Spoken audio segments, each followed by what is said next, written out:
Happy children's day. Thank you. আচ্ছা বলো তো, আজকে কেন আমরা চিলড্রেন্স ডে পালন করি? আজকে তো জওয়াহরলাল নেহরুর হ্যাপি বার্থডে, তাই জন্যই আমরা অবভিয়াসলি চিলড্রেন্স ডে পালন করি। একদম ঠিক বলেছ, সত্যি আজকে জওহরলাল নেহরুর জন্মদিন, তাই আমরা সব জায়গায় চিলড্রেন্স ডে পালন করছি। মম, আমায় গিফটটা দাও। হ্যাঁ নিশ্চয়ই, এই চিলড্রেন্স ডেতে আমরা বাচ্চাদের গিফট দিয়ে থাকি। আর এই নাও তোমার সেই গিফট। Thank you.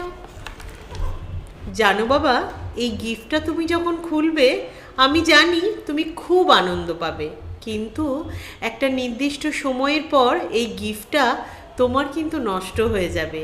কিন্তু আজ যদি তোমাকে এমন গিফট একটা দিই, কারণ জগতের পিতামাতা একটা নির্দিষ্ট সময়ের পর কিন্তু আর থাকবে না, কিন্তু আমি তোমাকে এমন পিতার সন্ধান দিতে পারি যেখানে তুমি কোনো সময় ভাববে না তুমি একা আছো, সব সময় ভাববে আমার পিতা আমার সাথেই আছে। আর চিলড্রেন্স ডেগুলো একদমই তখন মিস করবে না। চলো দেখি আমাদের বাইবেলে কি রয়েছে। মা বলো, বাইবেলে কি আছে চিলড্রেন্স ডে নিয়ে? এসো তাহলে বলি।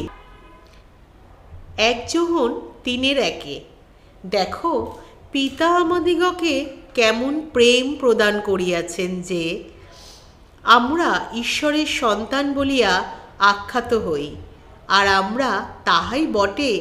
এই জন্য জগৎ আমাদিগকে জানে না, কারণ সে তাহাকে জানে নাই। দেখো কি সুন্দর ভাষা, যে এখানে ঈশ্বর আমাদের সন্তান বলিয়াছেন আর ঈশ্বর আমাদের পিতা, কিন্তু জগতের মানুষজন সেটা কিন্তু জানে না। তাই আমাদের এই ঐশ্বরিক পিতা কিন্তু সব সময় তোমাদের সাথে বিদ্যমান থাকবে। এর মানে কি? আমি তো বুঝলামই না। এর মানে পিতা ঈশ্বর আমাদেরকে নিজের সন্তান বলছেন। পিতা ঈশ্বর যেমন প্রভু যিশুকে নিজের সন্তানকে যেমন প্রেম করতেন, তিনিও কিন্তু আমাদের, যখন আমরা ঈশ্বরকে গ্রহণ করি, প্রভু যিশুকে গ্রহণ করি, তখন থেকে আমরা তার দত্তক পুত্র হই এবং আমরাও কিন্তু প্রত্যেকে ঈশ্বরের সন্তান। আর আজকের দিনটাতে যখন তোমার জাগতিক মা বাবা থাকবে না, তুমি কিন্তু কোনো সময় নিরাশ হবে না বাবা, কারণ তুমি জানো তোমার পিতা সব সময় বিদ্যমান আর তিনি তোমাকে কিন্তু হ্যাপি চিলড্রেন্স ডে নিশ্চয়ই বলবেন। তুমি ঠিক তার রব শুনতে পাবে। কিন্তু আমরা ঈশ্বরের সন্তান হলাম কি করে? আমি তো জানতাম প্রভু যিশু ঈশ্বরের সন্তান।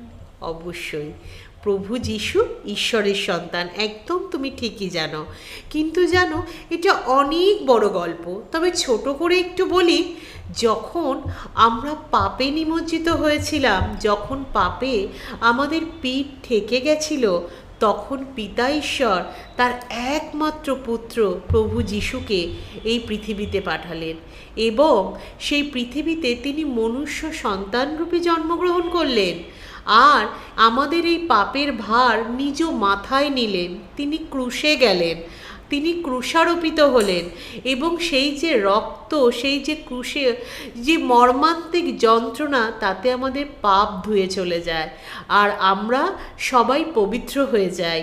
আমাদের মধ্যে আর কোনো পাপ থাকে না।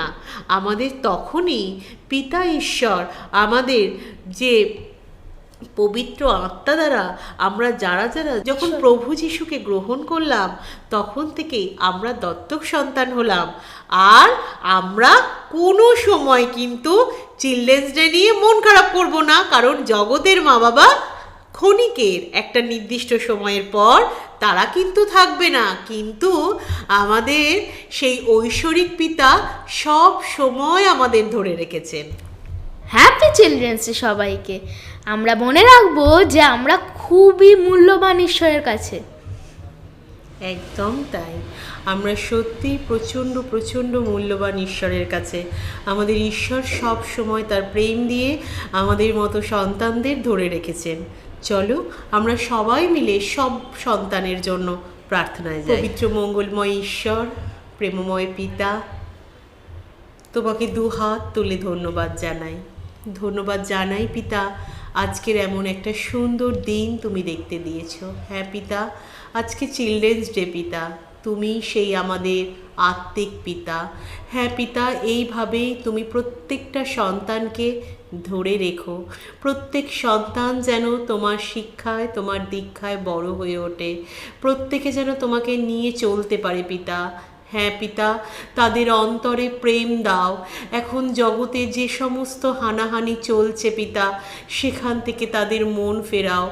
তাদেরকে তোমার শিক্ষায় শিক্ষিত করো পিতা। হ্যাঁ পিতা, প্রত্যেকটা সন্তান যেন ভালো সন্তান তৈরি হয়। তাদের মধ্যে যেন লোভ, হিংসা, রেষারেষি, মিথ্যা না থাকে পিতা। তোমার চরণে প্রত্যেক সন্তানকে রাখি, তুমি প্রত্যেককে ব্লেস করো। এই প্রার্থনা যিশু নামে চাই। আমেন। আমেন।